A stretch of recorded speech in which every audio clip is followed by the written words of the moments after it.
Hey, what's up guys, Totallydubbed here, and today I'm doing a video review on the Dell UltraSharp U2717DA. Now this monitor is an IPS monitor that runs at 2560x1440 at 60 Hz.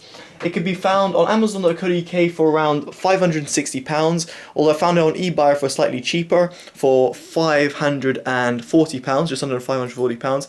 And I also found it on Amazon USA, but I cannot confirm this is the exact model, but this was $460. Regardless, I'm reviewing it at the UK price that I found at £540.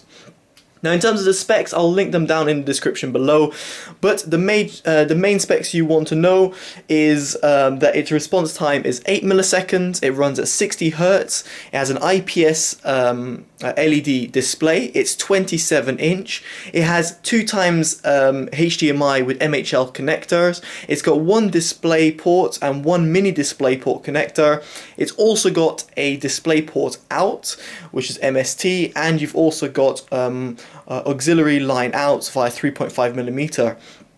It's also got a USB 3.0 hub, which has a few USB slots that you can use. It's also VESA mount compatible, 100mm times 100mm, so you can use that if you so wish. And its biggest feature, which I'll get into in the build quality, is actually its very low bezel design. Now speaking of its design, this is the first thing I want to cover in this review. And that's because I also got an injury thanks to this monitor. So you saw my hand that it had a sort of bump or almost like a little bruise, and that's because the monitor basically fell off its stand and landed on my hand, luckily not dropping on the floor, and instead me catching it mid-air, with it really hurting my hand when it dropped. Now I'm just going to increase the EV of my camera so you guys can see.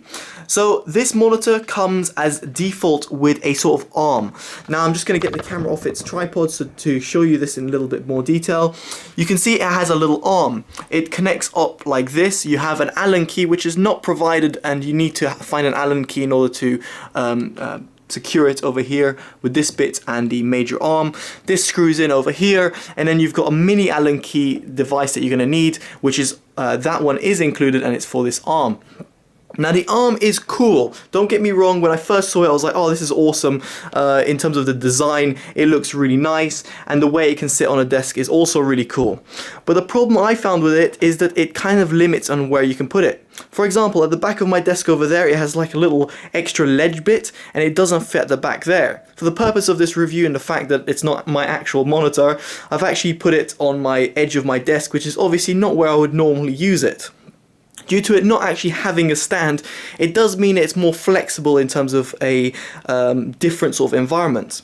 But for me, that is a major problem, because when I'm wanting to use it wherever, well, in any sort of desk, then I have to always think of, can this fit on it?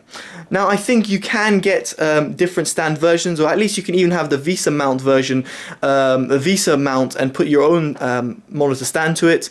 But given that this is the monitor that I've received for review, then this is what I'm going to be reviewing.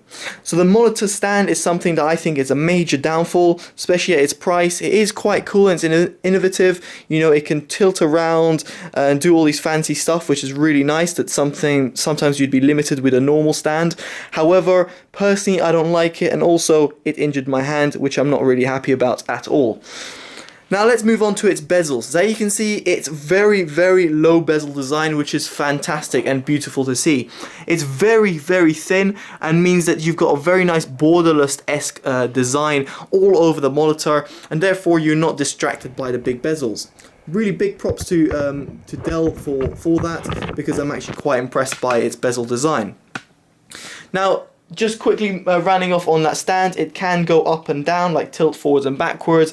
It can pivot, it can do everything you want, but it hasn't really got a height adjustment because of the way the stand works. It's a little bit limiting in terms of height. I'm not sure you'll need to adjust its height that much, but anyway, it's something that I thought I should mention just in case you're used to or accustomed to normal stands. And I've just seen that thing is again shifted up.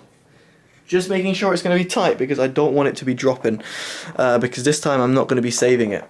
So let's talk about its panel now. So now reducing the EV again of my camera, and let's talk about the panel quality. So the actual panel is an IPS display and it is beautiful to look at. The colors out the box are fantastic. I didn't need any calibration. No matter the setting I used a custom setting that I normally accustomed to, but even in its standard settings, the colors were fantastic. Beautiful, vibrant colors. Color accuracy is fantastic. Deep blacks, nice whites which come out and are accurate. The white point is fantastic. The resolution also really does aid in terms of your viewing experience at 27-inch.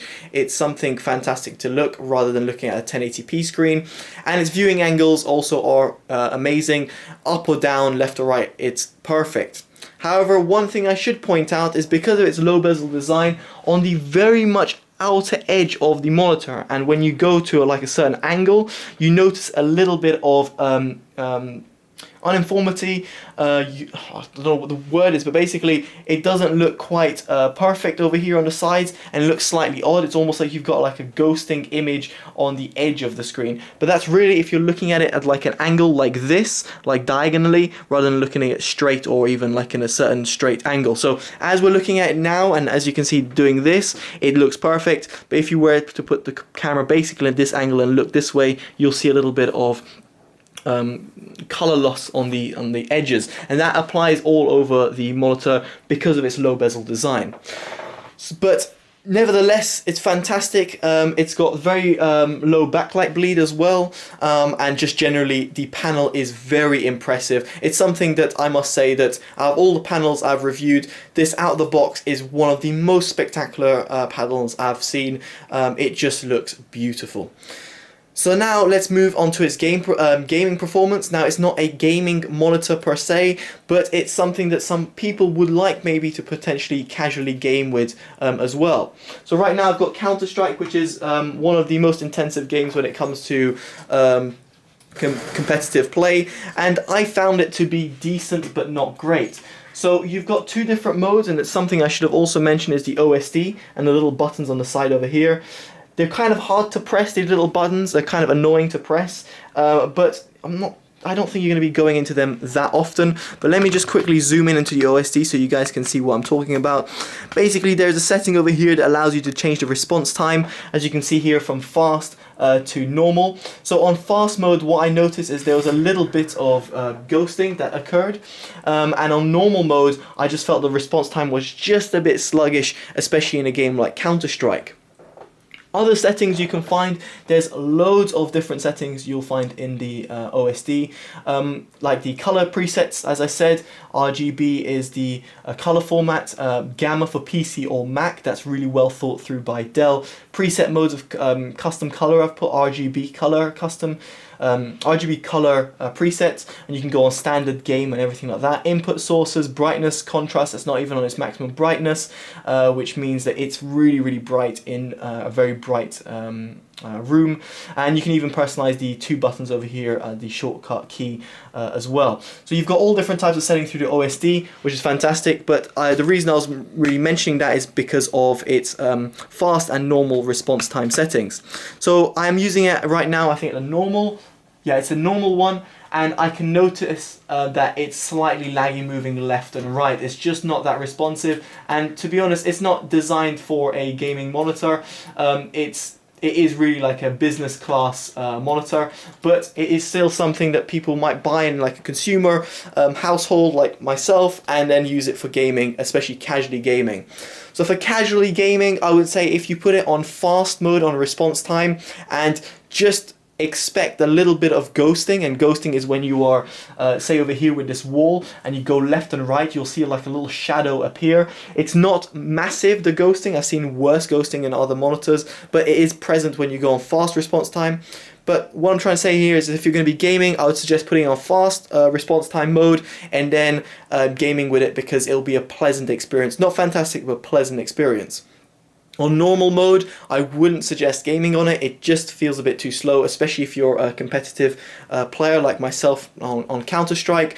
But if you are someone who's really casually playing, like, I don't know, let's say Dota, for example, or I know that's a competitive game, but you can play it very casually as well, or if you're playing like TF2 or something, I think this monitor would be fantastic, especially with its color reproduction.